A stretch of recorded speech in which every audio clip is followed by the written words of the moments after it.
सबसे पहले राधे राधे। क्या आपने कभी सोचा है कि महाकुंभ में जाने से जीवन में इतनी ऊर्जा और परिवर्तन क्यों आते हैं?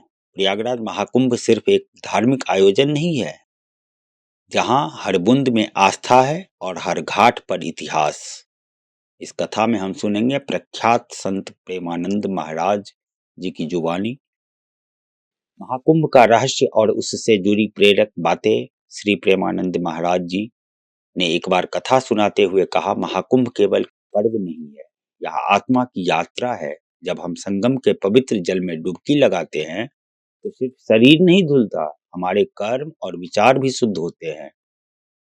महाकुंभ हमें याद दिलाता है कि जीवन का असली उद्देश्य आत्मा को निर्मल बनाना है। महाराज जी बताते हैं, एक बार एक साधक ने उनसे पूछा, गुरुजी, महाकुंभ में जाने से क्या जीवन में बदलाव आता है?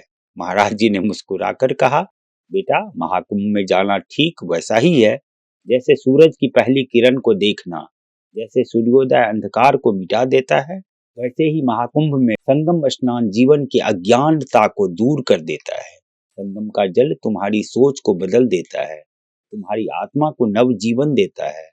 फिर महाराज जी ने एक प्रेरक प्रसंग सुनाए। एक राजा था जो बहुत अभिमानी था। उसने महाकुंभ के मेले में साधुओं को देख हंसी उड़ाई, लेकिन जब उसने गंगा में स्नान किया तो अचानक उसे अपनी गलतियों का एहसास हुआ।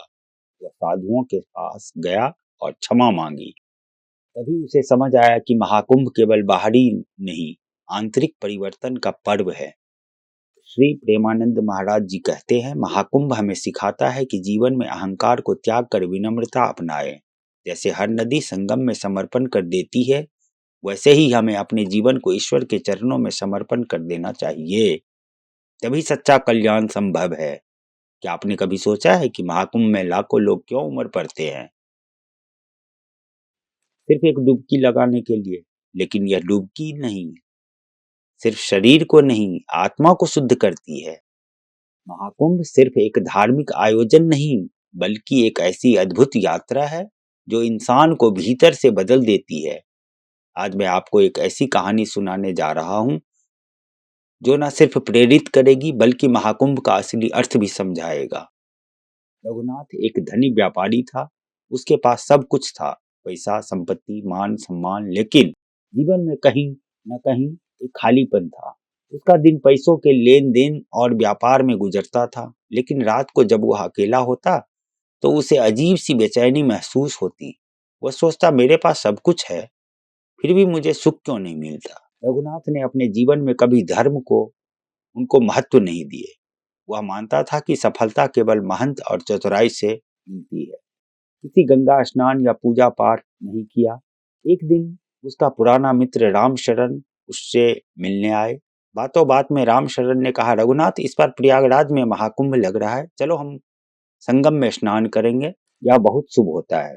रघुनाथ हंस पड़ा और रामशरण, तुम भीन या साधु संतों की बातें करते, गंगा में नहाने से कोई पाप नहीं धुलती, यह सब बस मान्यता है। रामशरण गंभीर हो गए। रघुनाथ, कुछ बातें अनुभव करने के लिए होती है, समझाने के लिए नहीं। महाकुंभ स्नान नहीं है, यह आत्मा की यात्रा है।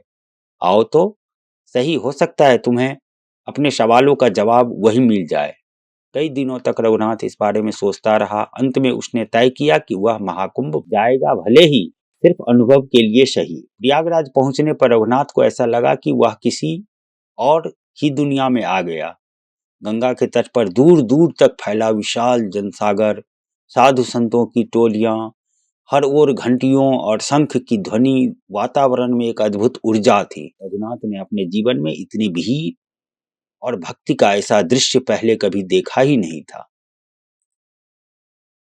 लेकिन उसके मन में अभी भी संशय था, क्या सच में यह स्नान मेरे जीवन को बदल सकता है? संगम किनारे रघुनाथ की मुलाकात एक वृद्ध साधु से हुई। साधु के चेहरे पर अपार शांति थी। रघुनाथ ने उत्सुकता से पूछा, बाबा, क्या सच में इस जल में स्नान करने से जीवन बदल जाता है? साधु मुस्कुराए और बोले, बेटा, संगम का जल बाहरी नहीं, तुम्हारे भीतर की गंदगी को धोता है।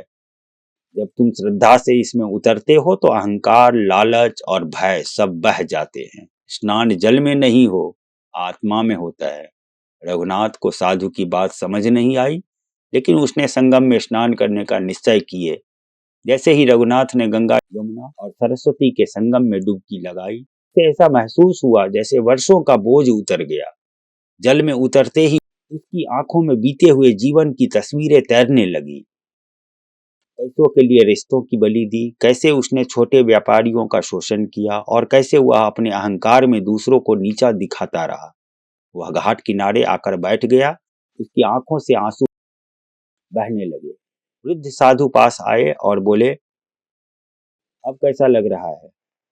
रघुनाथ ने हाथ जोड़कर कहा, बाबा, आज मुझे समझ आया कि असली पवित्रता भीतर से आती है।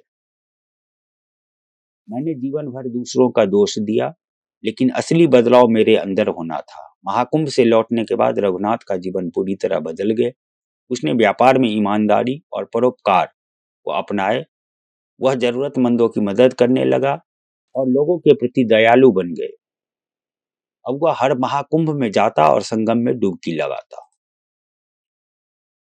लोग कहते रघुनाथ का जीवन संगम ने बदल दिया, लेकिन रघुनाथ कहता संगम ने नहीं, उस स्नान ने बदला जो मैंने अपने मन में किया। महाकुंभ हमें सिखाता है कि परिवर्तन बाहर से नहीं, भीतर से शुरू होता है।